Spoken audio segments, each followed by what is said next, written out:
All right, welcome back to another episode of idobi Warped Radio, and I'm here with the amazing, super talented, and a friend of mine, Kehoe.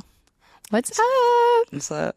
How are you? Welcome in. I'm happy to be here. I'm so happy to be here with you. I know we were kind of catching up before this. When you walked in, it was like the ultimate reunion because we met before, maybe a year or two ago in LA? Yeah, almost 2 years. Yeah, almost 2 years. Yeah. But I remember the first time meeting you because I saw you live at Moroccan Lounge in downtown LA. Oh, yeah. That was the first day we met. And I was opening up for Voila. Right? Who I also love and are good friends of mine. They're great. They're so great. Yeah. But I remember, and I was just so entranced with your live show. And I was talking to all my friends about it and I work at Hopeless Records, as you know. I was talking to all my label mates at Hopeless Records about it. I was like, this girl crushes. She's got next up. That was my first show in a minute. I was so nervous because I was living in Vegas before. So that was my first LA show. I remember you being like, I'm new to LA. And I was like, really? Because I feel like it looks like you run this scene. That's crazy. I don't. That's crazy. Well, I do feel like you've done such a good job at integrating yourself into the local LA scene. Because I know when I go out, I feel like you're always out too. You now, such a good supporter of other live local bands too. I try to be. I think more recently, last year, I was pretty cooped up in the studio, not going out and stuff. And then now I'm outside going to shows and shit. Outside. Which is, I know, which is nice because I feel like I'm meeting a lot of cool people and stuff. So I like it. Totally. I feel like you do have a lot of really cool people on your side. I feel like a lot of people go to bat for you and really believe in the project. And I mean, a few come to mind, Travis Barker and John Feldman, these really big power players all kind of seem to gravitate towards your music and really believe in it. What has that meant to you? I think it's pretty sick. I think when Sleep When I'm Dead started doing really good, I started noticing some DMs and then some sessions getting booked, and I was like, oh shit. I was like, this is dope because I've been doing music my whole life since I was 6, with my sisters and stuff. So I don't know, it's cool finally seeing the fruit actually shit actually starting to happen. So yeah, your hustle is paying off in a really big way. Yeah. Let's talk about that. I mean, you got started super young. Like you said, you were 6 years old. What pushed you to just get out from behind the kit and expand your musical talents from drum lessons at 6 years old to where you're at now? Fuck. So me and my sister started a band when I was 6. And I was just a drummer and then the writer and backup vocalist. And I was always insecure about my vocals, being a lead singer. Yeah. I never felt like I was good enough. When we broke up, when I was 16, I was like, I can't stop making music. So long story short, I kind of did every genre, but I was too shy to sing in front of people in the beginning. So couldn't even sing in front of my parents. I was so shy. And I started off writing ballads, piano ballads. Yeah. And then I remember singing in front of my parents and they were like, oh my God, you actually sound so good. They've always been so supportive. My parents are my number one fans and I love them both. But, yeah, so. That's so sweet. They must be so freaking proud of you now. I hope they are. I think they are. No, they are. They are. I know them and I just know they are. No, they are. They are. I love them. Yeah. That's amazing. And I feel like sometimes artists have this quality about them where and I feel like you're like this, correct me if I'm wrong, where they're so grounded and kind of almost quiet and a wallflower. And then it just changes when you get on stage. Cause I feel like you were not that way at all on stage. You are so electric. Yeah. Yeah, no, I definitely feel like when I get on stage, it's a different vibe for sure. Yeah. So I kind of right before, it's always the first song that's maybe a little bit more nerve wracking. And I'm like, okay, this is scary. But then I don't know, I kind of get into it when I see people's faces and I start interacting with them. Totally. And I feel like you're totally the artist who wins the crowd over, whether they know you, whether they don't know you at all, they've never heard a song in their life. I just feel like you have the stage show where people see it and they're like, okay, I'm a fan now. Yeah. No, I definitely try. I think that I've played some shows where there's some tough crowds maybe that I don't think fit or I don't think maybe they would like my music. Yeah. But surprisingly, they do. So I'm okay. I was shocked a couple shows and stuff. Yeah. Right on. Yeah. We're scooping up fans left and right here. No, yeah, trying. I think another thing you're really good at is blending genres. Like, do you see genre as something that's kind of a choice, or like, are you intentionally blending a fusion of genres, or is this just like what is pouring out of you without even thinking twice? I think that's just because I've done every genre. Like when I was in the band with my sisters, we were making rock music, and then we did pop music, I think a year or two before we broke up.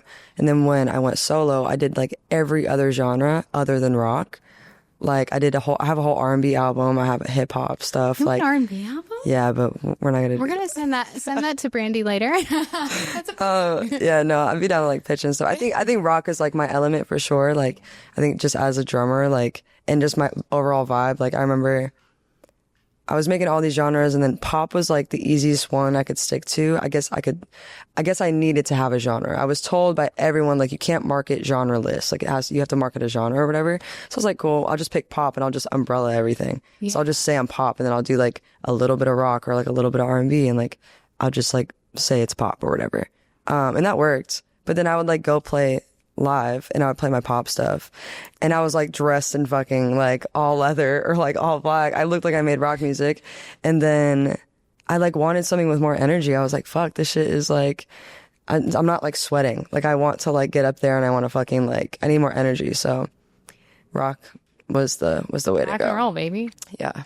And like also fuck being in a lane. Like yeah. I totally understand to market yourself, you somehow have to end up in a lane a little bit at times. But I feel like also there's so many artists who feel like I want to do it all, and I think they should be able to. No, I agree. I think genres are becoming less of a thing now, which I like, and I'm seeing more artists just like do what they want to do.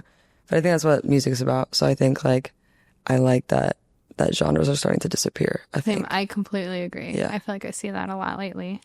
What's a sonical choice or a sound or texture that kind of felt like a risk to you, but you ended up doing it anyways?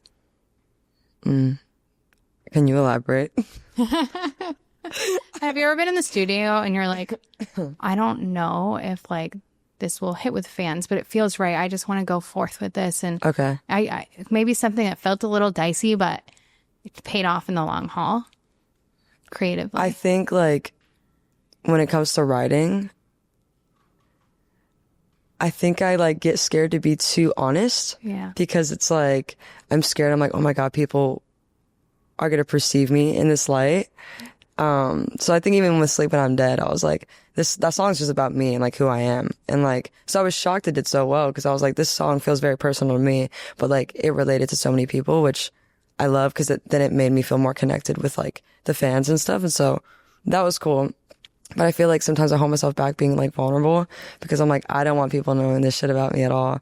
But then those are the ones that actually end up doing the best, because it's like, those people who are feeling the same thing as me also don't want to talk about it and don't want anyone else knowing they're feeling that way. So it's like 100%. We become friends because of it. It's 100%. Really cute. Yeah, no, that is really cute. Yeah. The thought as a fan, like obviously I work in the industry, but as a fan first, because I'm definitely a fan first, the thought of an artist making a piece of art and being like, I hope this makes them feel like my friend, makes me want to cry. That's so cute. No, I feel like we're all going through the same shit, or like same shit in different ways. And like, yeah. I try to keep my music super universal, so it hits everybody. Like, yeah. I don't know, I just want to help as many people as I possibly can when it comes to writing with intention and stuff. 100%. Yeah. And I feel like you can definitely feel that integrity in your songwriting. And I mean, let's talk about Sleep When I'm Dead, because it really did take off in such an incredible way. And like, I know you said you weren't really expecting it, but what was the feeling like when it started just spiking and spiking and spiking? It was fucking insane. I was like not prepared at all. I remember, this is so funny, I had talked to some people previously when I made the song, maybe like an old team of mine and like some friends and shit. Okay. And I was like, guys, I'm telling y'all, I could feel it. Something is in this song and I think it's going to do well if I post it. And everyone was saying no. They were like, no, I don't think so. I think it's too rock. I think it's too, because I was still pop, but I wanted to start like slowly going into the rock lane.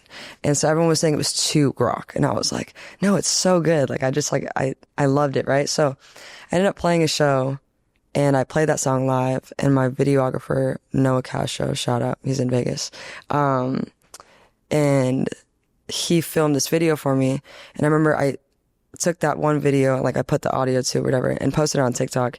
And I tried like different timestamps. Like I tried the first verse, I tried the chorus, I tried all this stuff. And then I was like, what part is going to hit the most? And I don't know why, like the lyric, good sex and poor communication, like you got to catch someone the first second. And I think good sex just like got everybody, like sex sells, like this is what it is. But so I posted that, and then it went viral, but not like crazy. It went like a decent amount on TikTok. So I was like, okay, there's a bite. That's good. So then I just kept posting it.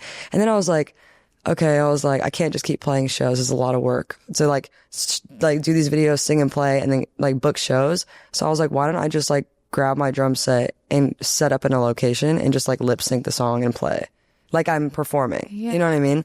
And so I did that, and then that went viral. And then I remember this one. I'm in Vegas at the time, so I don't even live out here. So I'm literally like going around Vegas with this guy named Dazavi, and we're just shooting in these different locations, like hauling my drums out to like fucking like underneath tunnels, like with water and shit. My drums were wrecked. It was the same drum kit I had since I was like 13. I gave it away, but I know it was coming for them. Man, they're so fucked. But I filmed all these videos, and then two of the videos I didn't think were even gonna do well. I posted, and it 20 million, and I was like, 22 videos hit 20 million. And I was like, uh-oh. And literally, it was on Instagram. It wasn't even on TikTok. Easy. So I repurposed everything I posted on TikTok onto Instagram. But then when it like hit Instagram, like it was insane. Like I had 17,000 followers before Sleep When I'm Dead. And then I went up to like 600,000 in like. What are you at now? I think 800,000. It's insane. Yeah. It's just like, I just feel like every time I open so Instagram crazy. now, I see like some sort of Kehoe post now. I'm terrified to post, actually. So there's so many people. I'm like, fuck, that's a lot of people. Do you feel like it gets harder as the numbers grow? Yes. Yeah.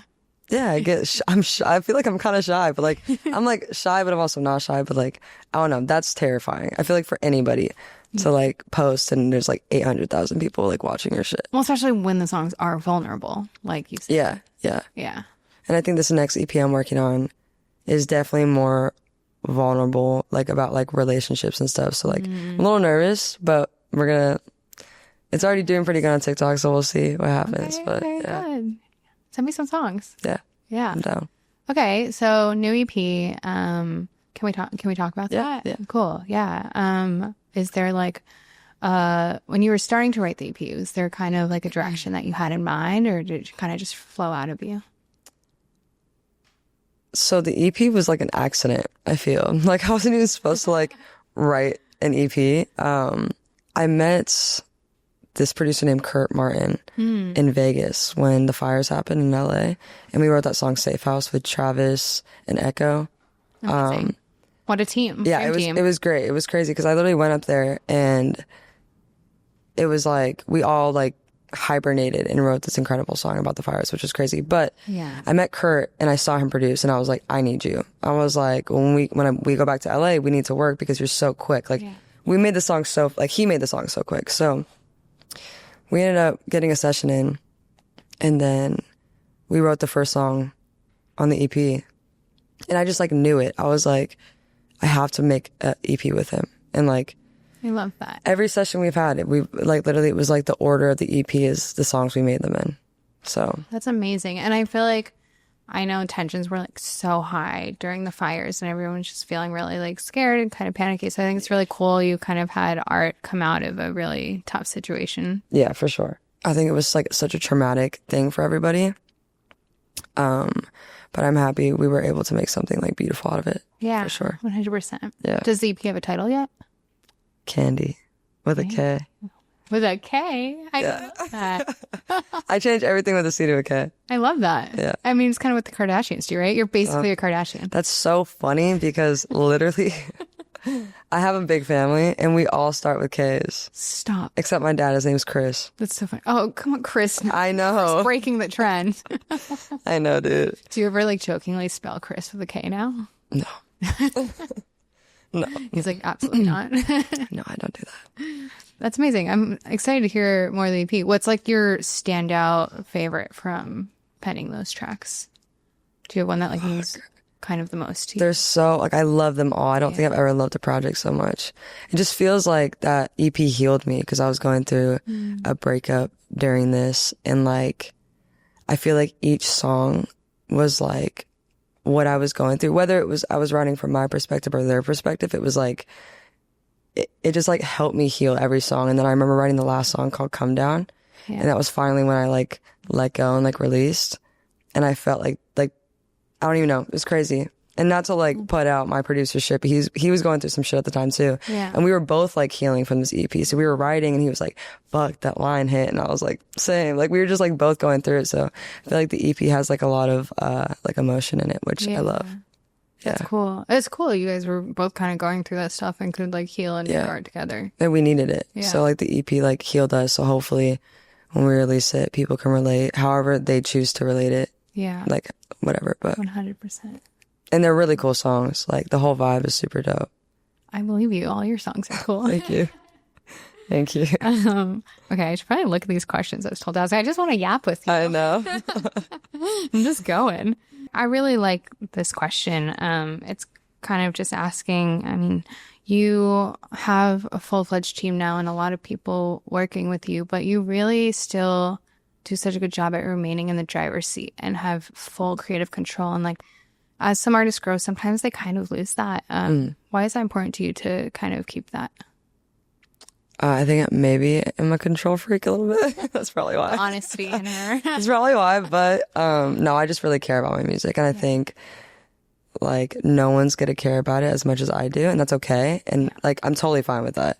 I feel like each song to me is like my baby. And so it's like someone could be super passionate about the project and like whatever, but like I care about it in a different way. Yeah. And music is my life. That's like all I do. And like that's all I've done. And like I just have so much like, I don't know. I have to protect it, I feel sometimes. Protect it at all costs. Yeah. Because I do feel like opinions, like I've been swayed with opinions, which I don't think are bad. Like I love like working with people and writers and producers and like a team and like that's all great and stuff. But like it's scary like when someone's opinion could be so strong it could change the creative direction. But like no one's gonna know the true creative direction besides the artist. Yeah. I feel. I think that the artists who do the best have really strong instincts and know how to listen to their gut. Because there are all these people in your ear and we can talk about it in like a really general sense, but there's like managers and like publicists and all these people who are trying to sway you one way or another. And if you can listen to your gut, I feel like that's everything as an artist. Yeah. And it's hard sometimes too, because like I get in my head sometimes too. So it's difficult. Well, that's when it's time for the publicist and managers to be like, good job. Yeah. Keep going. No, I know. Yeah. Yeah. I think like some of these people who have been supportive of you, say like Travis Barker or John Feldman, they have such a big imprint on our scene. Like, and when I say our scene, I'm talking more of like this rock and alternative and emo scene. Like they are kind of the kings of it. Do you ever have moments when you're working with them when you're like, whoa, how did I get here? I worked with John. I've never worked with Travis. Okay. But I think Travis knows what I've heard for the grapevine that like he like sent my song to somebody one time. Definitely. And I definitely feel like I've seen him like post you or something. No way. I swear. No way. Am I making this up? No, that'd be crazy though. When that video went viral, like hella people posted me. Like I remember like Lizzie Hale from Hailstorm, who I fucking love, posted me. And I was like, there's no way. She's so cool. So there's a lot of artists that like I look up to, like Amy Lee and like all these people. Like I was like, damn, like crazy. But I've never met Travis. I've DM'd Travis. He hasn't responded to me, which is fine. Travis, come on now. It's totally fine. No, he's super like everyone's so sick, and I'm like stoked that they even like know who I am. Yeah, it's so cool, and it's like every day more and more people now. Yeah, it's crazy. I want to talk about Warped Tour because this is. First of all, we're back. Like, Warped Tour's back. Yeah. And it's just such a big moment in general. And you're playing. I know. I'm excited. I'm so excited. I'm so excited for you. So you're doing Warped Tour Long Beach? Yeah. Yeah. Just Long Beach. Just Long Beach. Yeah. Okay. What was it like getting the call? That shit was so crazy because I remember, like, telling everyone on my team. I was on tour with Lauren Sanderson at the time. I was opening up for her. I know. I love her, too. She was a great headliner. Like, hella inspired me to like be a better artist and she's like super cool with her fans. So like dope tour. Anyways, but I was on tour, and I remember like Warped Tour got announced, and I was like, I need to play Warped Tour. I was like, I have to, like, someone get this hookup. Like, I was trying so hard, and like my booking agent was like, no, it's full, we can't. Like, everyone was asking. Yeah, everyone was just like, no, like there's no way. And so I was like, damn, it's okay, I'll take the loss. It's cool, like it's fine. And like I was in Denver on tour, and right before I went on stage, like my team called me and they were like, Cammy, answer, but my phone was dead. My phone's never dead. So it was just super weird. And so I remember like my TM was like, Cammy, take this call. And I was like, I'm about to go on stage. What's up? Like, and they're like, it's an emergency. And then you're like, did someone was die? Like, yeah, I was like, I thought something bad happened. I was like so scared. So I was like, what's going on? Don't tell me anything crazy. I'm about to go on stage. And then they were like, just say yes or no. And I was like, they're like, all we need is yes or no. And I was like, what? And they're like, do you want to play Warped Tour? I was like, yes. I was like, of course, yes. What the fuck? And they were like, okay. And I was like, and then they texted me and they were like, you got it. And I was like, oh my God. And I've never been to Warped Tour. So like, I'm so excited. Cool. Yeah. It's funny because there's like this whole new generation who's a little younger who has only heard the lore, but has never had the chance to go. No, I know. Oh. It's there's so much lore, and I want to be like the new lore. So I'm so excited. I'm so excited for you. Yeah, I'm excited. It's gonna be the best time. I know. I'm stoked. There. I know. It's gonna be lit. Are you excited for like any other artists particular that are playing, or? A lot of my homies are playing, so I'm excited to see a lot of people. I mean, yeah, there's a bunch of artists that are playing. It's a lot. Like the lineup is so like they're all like there's no like big names, so like I have to like go through and like look. The lineup is crazy to decipher who's on. Yeah, it's crazy, but like minuscule. Yeah, it's so nuts. But like, there's so many crazy artists playing and shit. So many. Yeah. It's truly going to like go down in history as one of the biggest like alternative I think so. ever. I think. Yeah. Yeah. Cool. Do you have any surprises in store? Are you going to play any new songs? I think I am going to play some new stuff from the EP. Hopefully the EP's out before Warp. Okay, so people will know some stuff. But yeah, I'll probably play some new stuff. Maybe one cover. But I have a cool set. I already built my set, but I might change it up a little bit. Okay, cool. Yeah. Stoked to see it. Are there any collaborations on this EP, or is it more just you for this? Just me. Yeah. Awesome. Kehoe. But I am working on some like collabs and stuff like on the side, but right on. So what is one unexpected thing you want fans to know about you before you take the stage at Warped Tour or at any show for someone who's never seen you before? I feel like people sometimes are too afraid to like move around and shit and like dance, and like sometimes like I'll act weird on stage so like you don't feel as weird in the crowd. So it's like, or I'll like spin you around and like make you dance, or like I just want to like interact with them. So, and also maybe like when I perform, like I'm probably as nervous as you are, like type thing. I don't think people in the crowd are maybe nervous, but like sometimes they are. Yeah. I feel like sometimes people go to shows alone and they get really nervous and they like kind of don't know how to act. So I feel like that's true. Yeah, I think when I was on tour, like I would look in the crowd. And I don't think maybe I would do this on purpose, but maybe I would. But I would like look for the person who wasn't dancing, and I would like grab them. So if you're watching my show and you're not dancing, I would probably grab you. So. I love that. Dance party at the Kehoe show. Yeah, you know. So that's amazing, though. I feel like such an important part of live shows is feeling like you are part of the show yourself and feeling part of that community. Yeah, I don't want anyone to just like watch me. Like, I want them to like feel the songs, like, and like feel the emotion, but like also just like be there and be present. So it's like I try to like interact as much as I can so that they're feeling present. Definitely. Yeah. I think like that word community comes to mind for me too with Warped Tour, just because I feel like for a long time, like our scene didn't really have a space for it when Warped Tour was gone, and before when We Were Young Fest came back. It was such a tentpole event for a community. I feel like we really need that. So I think so. Just like seeing it come back, what does it mean to you to see it come back with more like female artists than ever and more queer artists than ever and people of color playing in this like new era of Warped Tour? I think it's just dope because it shows that there's like a new era. Yeah. And I've always said, well, I was pissed when I was like younger and rock wasn't in. Like, and I was making rock music, I was like, this is so ass. Why does no one like rock music anymore? And it was like so weird. And then even when I was 16 and we broke up, I didn't do rock music again because I was like, it's not in. And that's not necessarily why I make music, just because it's like in. It was just like, I was like, I can do all genres, but it just wasn't it felt like it was always like this battle, and like it wasn't what anybody liked to listen to. I don't know. So, but I love rock music, and I would always listen to it, and like it always felt like it was a part of me. So like when to see it's coming back, and like to see all these, like what I love about Warped Tour is like it's a lot of artists that are like new rock, I feel.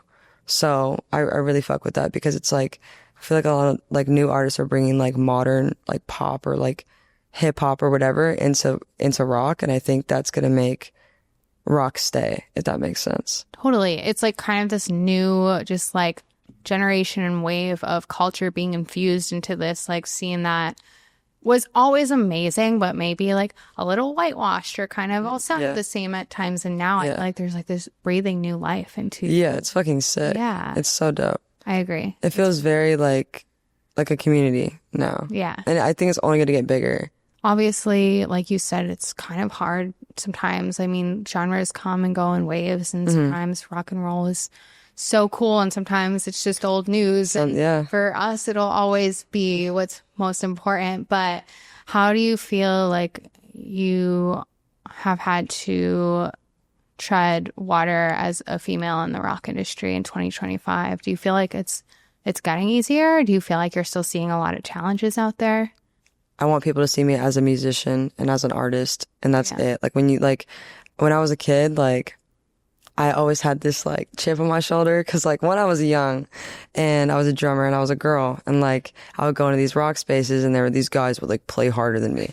And so I would play so fucking hard, like for sound check, like all these grown ass men would be like, and it was just like, I feel like I'm always like, I have this like energy about me that's like, I just want to like dominate a space. And like, I feel like that's why I love rock music so much, because it's like, it's so aggressive, but like, maybe aggressive is the wrong word. It's like so passionate. Yeah. So like, and I'm very like passionate and like driven, and like, I feel like I just thrive in that area. So like, I don't think there's been necessarily like challenges for me, because I'm like, if there is a challenge, I'm probably just like, pff.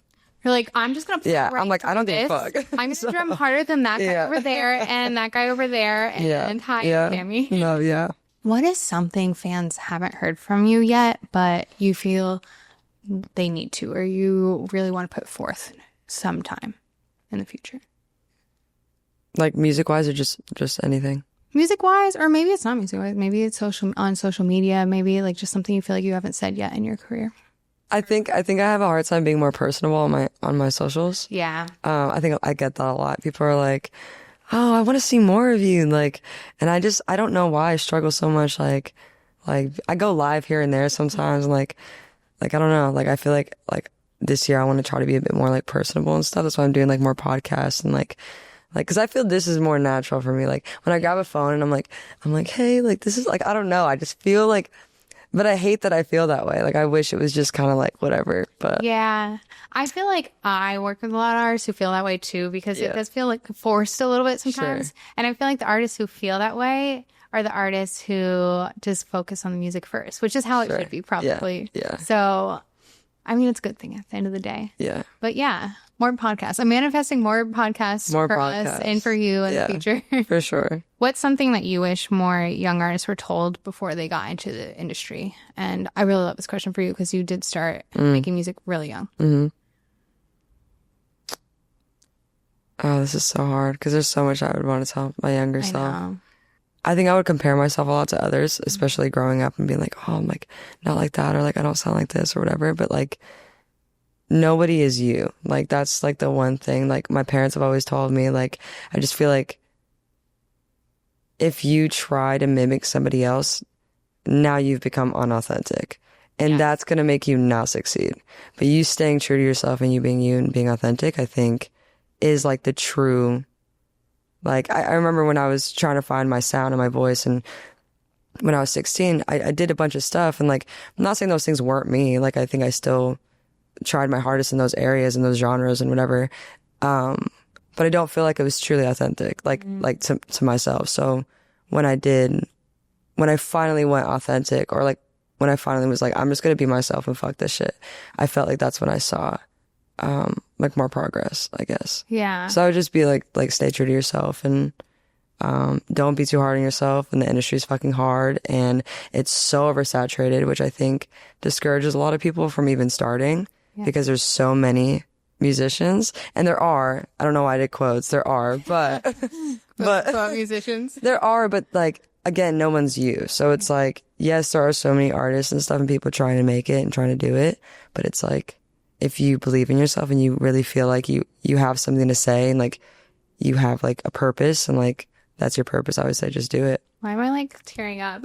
Really? It's just really inspiring, and like I feel like you really said that from the heart, and it's true. Aww. Yeah. Are you actually crying? Are you okay? I'm such a sap. Like I cry like 10,000 times a day. So oh my god, I feel like young people do need to hear that. So. Yeah, no, they do. Maybe you needed to hear that. Maybe right I need to hear that. Are you okay? Yeah, of course. Do you want a hug? That's beautiful. Thank you. Oh, I love you too, bro. So, okay. It's okay. It's okay. Reset. Because they literally put the funniest question here, and I love it. And it's like a palate cleanser for comic relief. But okay, would you rather fight 100 duck-sized drummers or one Tommy Lee-sized duck? Hold on, I need to think about this because I can't even visualize this. I know. Okay, would you rather fight 100 duck-sized drummers or one Tommy Lee-sized duck? Is Tommy Lee that big? I've never met him in person. That's the thing, is I don't know how big Tommy Lee is. So, I think he's tall. Okay.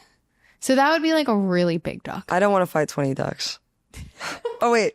What was the question again? 100 ducks. There's 100 ducks.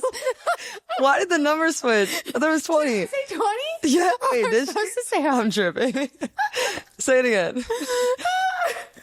Or would you rather fight 100 duck-sized drummers or one? Okay, wait. I need to hear the first question again. 100 duck-sized drummers. Duck-sized drummers. Duck-sized. I'm not understanding. Am I high? Am I high? Okay, 100 duck-sized drummers. So it would be like a lot of baby drummers. Okay, so these are actual Flocking people. around. These aren't ducks. I don't know. Like, why am I fighting ducks? Okay. I think it's duck-sized people. Okay, I see. Okay. Or a giant duck. But you said 100, not 20. 100. Okay, then I'm picking Tommy Lee. Okay. Fuck that. I would probably pick that too. Yeah, no way. Okay. Well, hang on. That is crazy work. No, it's actually crazy. That was like probably the silliest interview question I've ever asked. So congrats on getting that. It just took me a minute to process, but thank you. We got through that together. Yeah. Thanks for hanging in there because I was like, I didn't know who I was fighting. Yeah. Or how many. Are we fighting ducks? Are we fighting people? I don't really know what's happening. I have no idea. Oh my God. Okay. So speaking of Tommy Lee, during a recording session in the studio, unbeknownst to you, he listened in and referred to you as a future star. As a drummer and a musician, what did that stamp of approval mean to you? This is a crazy story because I was 13 and I low-key don't remember this and I thought it was a dream. Oh my God. But I remember calling my dad like I think a couple weeks ago or something, and I was like, hey, I was like, did this happen? I was like, because I remember, I don't know how we ended up there. My dad knew, or the engineer we were working with knew Tommy, and at the time he was living like, I don't know, somewhere in Calabasas, and we went to his home studio. Wow. And I remember just recording his song. I never met him. I just remember recording on his drums and stuff, and it was like, he's my favorite drummer. So him and Tommy Lee and Sheila E. are my favorite drummers. But I was recording at Tommy's, like, on Tommy's kit, and I was like, this is amazing. And I remember while I was recording, my dad was outside, and Tommy, I guess, came up to my dad and was like, who's playing the kit? And then he was like, my youngest daughter, she's like 13 or 12 or something. And what? This is crazy. Yeah. And he goes, she's good if she keeps going, like she'll be a famous drummer, or something like that, like along those lines. And I remember my dad telling me that, and like I was like, no fucking way. Like I can't stop. Like there's no way. That's insane. Yeah, I've never met him though. I love him though. Tommy, if you're listening, you were accurate. You were correct. She's crushing it. Yeah. Oh my God. What a cool thing to happen at 13 years old. It was pretty nuts. I don't even know how I got there. Yeah. That's why I was like, did this happen for real? Like, to my dad, I called can him. we confirm? And he was like, yes, this did happen. I was like, damn. Clearly, there's research on the internet about it because we're talking about it. That's crazy, though. That's amazing. Crazy. It's pretty nuts. Wow. Yeah. I feel like it really was like foreshadowing for like your career moving forward, and like all these people who kind of just like see you perform and they're like, yeah, she's got it. She's got the it factor. Do you feel like artists either like have that it factor or don't? Or like, how do you feel about that? That's a hot take because I feel like there's hard work and then there's talent. Yeah. And I feel like those go hand in hand. Yeah. So it's like, I've seen people, no offense, but like with maybe not as much talent, but they work their fucking ass off and they're like huge. And then I've seen people who are super talented and don't work as hard and they don't go anywhere. Like I have so many talented friends back in Vegas, and not saying they don't work hard. I'm just saying like there's a different drive there. Like I left Vegas and moved to LA because I knew I needed to do more. And like, you know, and so it just takes that leap of faith. And like, I don't know, we're all in different situations too. So maybe people can't work as hard or whatever, but I don't know. That's difficult. Cause like, yes, when I see someone and I'm like, they have this aura about them that I think is like star quality. Sometimes people are born with that. I think people are born with that. Yeah. But then I also think that could be, you can like grow into that too with Definitely. like confidence and like, I don't know. Yeah. Like, I think it can go both ways, maybe. And I feel like moving to LA kind of propels you forward in a new way. It's like there's just so much hustle in this city, and you see other people around you doing it, and you're like, oh, I'm like, boots are strapped on, we're going, we're hustling hard. I think it could either break you or it'll make you, in the most not cheesy way ever. But do you feel like, I mean, people say this about LA and like sometimes New York too. Do you feel like there's kind of like these devils on your shoulders that kind of like get in your way and like kind of get you off track? Or do you feel like you like have your laser focus on? I definitely think that there are distractions, but that's with everything, I feel, and that's everywhere. And like, I don't know, Vegas is fucking Sin City over there. So it was true, you know? So I definitely had my fair share of, I think, temptations and distractions, but like, I feel like I stay pretty tunnel vision, and like, music is one thing that I can never like turn away from. And music is like part of me, and I feel like it's like helps me through shit. It's like my therapy. And like, if I don't make a song, I feel like really frustrated and like I need to make music. So I don't know. It's like the only thing I feel like that's truly there for me and that understands me. So yeah. And like, you wouldn't jeopardize that for yourself. I don't think so. Yeah. No. That makes sense. Yeah. Or else I would have probably stopped by now. I feel. Yeah. And like, I feel like you've got a good head on your shoulder. I try. Yeah. I definitely try. Trust me, there's distractions and shit. And don't know it. I love to party, but what parties in the city? I still go to the studio in the morning, and I still go to the podcast and do my shit. Gym? So I do go to the gym. Yeah. Every day? Every day. Well, I have like Most rest days? days, Sundays. Yeah. But yeah, I've been locking in, going to the gym every Proud day. of you. Thank you. I told you. We're going to see each other at Warped Tour, and it's just, our muscles are going to be bursting out of our clothes. I posted, I was like, I'm getting shredded for Warped Tour. And then like, I had some fans post, and they were like in the gym. They're like, we're going to get shredded with you for Warp. And I was like, yes, I love this. Yes. I love that I can like motivate people to work out too. I think that's so sick. That is so sick. It's like, yes, like your music motivates people, but also just your lifestyle. And that's so cool. Yeah, it's sick. Well, I'm fair. Like, this is fairly new for me. Like, I mean, I've always loved working out and like always loved fitness, but like, the last year, I've really been into it, I feel. But it's like helped me like stay sane, I feel. Yeah. I feel like when like we are go, go, go in this crazy city and we're sitting in traffic and we're going to parties at night, like we need those like scheduled moments to keep ourselves grounded, keep each other healthy. Yeah, for sure. Yeah. Well, I'm so excited to see you at Warped Tour. I haven't seen you live in a hot minute, so it's been a second. time. Yeah. It's been a minute. I'm excited to see how the stage shows evolved. I'm so excited for everyone at Warped Tour to catch you, whether it's for the 10th time or the first time. I think it's going to be so special, and gonna be sick. You're going to crush it. Thank you. Cool. Cami Kehoe, everyone.